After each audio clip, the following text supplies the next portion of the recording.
గుంపు మేస్త్రి గారు వచ్చిందిగా. వారంలో అమలు 500కు గ్యాసు 200 యూనిట్ల ఫ్రీ కరెంటు వారంలో అమలు. త్వరలోనే 2 లక్షల రుణమాఫీ. వచ్చే నెల 15 లోపు రైతులందరికీ రైతు భరోసా. సీఎం. ఎంపీ ఎన్నికల కోసం బీఆర్ఎస్ బీజేపీ ఒక్కటై డ్రామాలాడుతున్నాయి. రాష్ట్రంలో 14 ఎంపీ సీట్లను కాంగ్రెస్ గెలిస్తేనే యుద్ధం గెలిచినట్లు. ప్రజలు బండకేసి కొట్టిన కేసీఆర్ కేటీఆర్ హరీష్ రావుకు బుద్ధి రాలేదు. రోజా ఇంట్లో కేసీఆర్ కోడి పులుసు తిని ఏపీ నీళ్ల దోపిడికి అలుసిచ్చిండు. ప్రగతి భవన్ లో జగన్ కు పంచపక్ష పరమన్నాలు పెట్టి మనల్ని ముంచిండు. ఎంపీగా గెలిపించిన పాలమూరును పడావు పెట్టిండు. ప్రజలకు క్షమాపణ చెప్పినాకనే కేసీఆర్ ఓట్లు అడగాలి. పాలమూరు ప్రాజెక్టుకు జాతీయ హోదా ఏమైందో కిషన్ రెడ్డి, డీకే అరుణ, జితేందర్ రెడ్డి చెప్పాలని డిమాండ్. కొడంగల్ నియోజకవర్గంలో అభివృద్ధి పనులకు శంకుస్థాపన.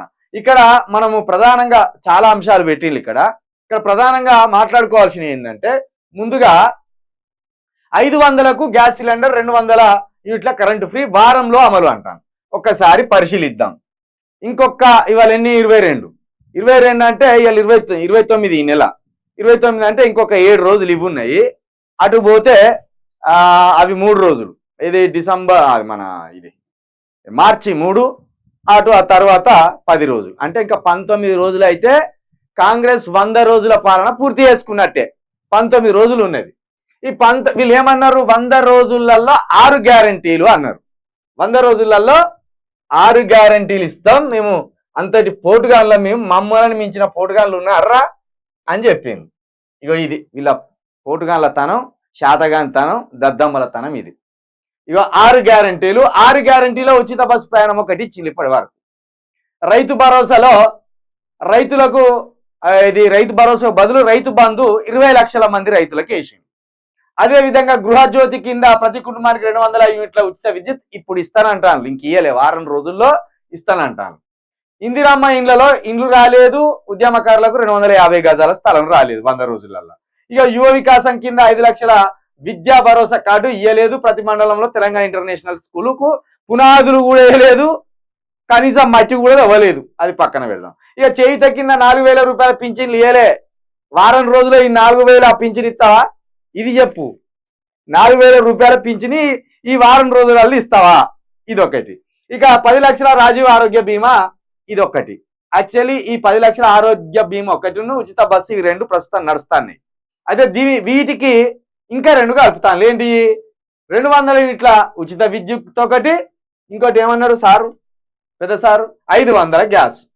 ఇవి తక్కువ ధరలు వస్తాయి కదా.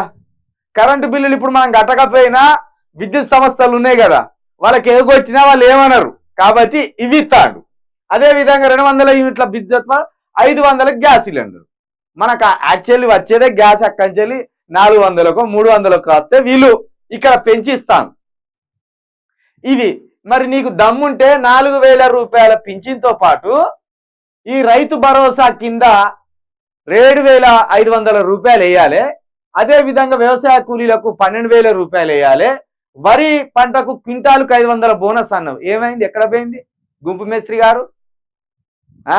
అంటే చిన్న ఏమున్నాయో ఎంకలాడుకొని మభ్యపెట్టడానికి ఇప్పుడు ఎంపీ ఎలక్షన్ల ప్రజల మీద ఉసిగొల్పితే ఉచిత విద్యుత్ ఇచ్చిండు, ఇప్పుడు 200 యూనిట్లు, అదేవిధంగా 500 గ్యాస్ సిలిండర్ ఇచ్చింది కాబట్టి మీదే కూడా ఇస్తాం అనుకుంటాను.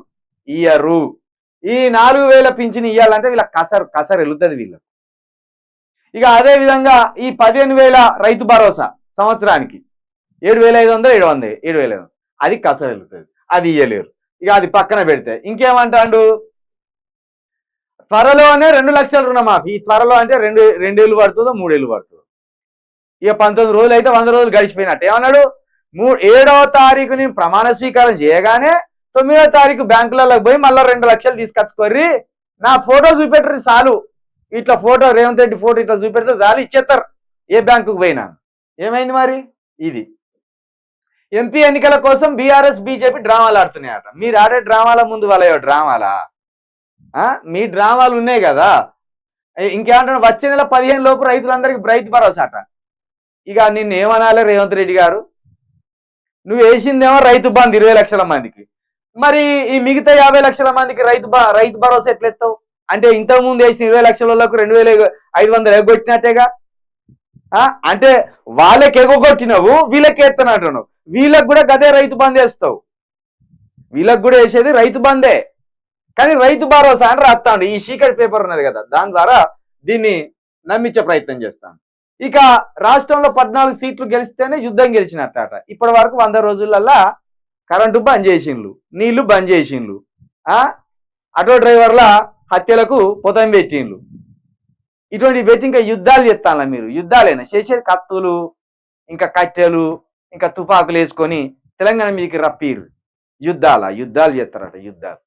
ఇది ఇక రోజా ఇంట్లో కేసీఆర్ కోడి పులుసు తిని ఏపీ నీళ్ళ దోపిడీలో అలసిచ్చిందట. మరి నువ్వేలా ఎవరి కాళ్ళ దగ్గర కూర్చొని అలసిచ్చినావు?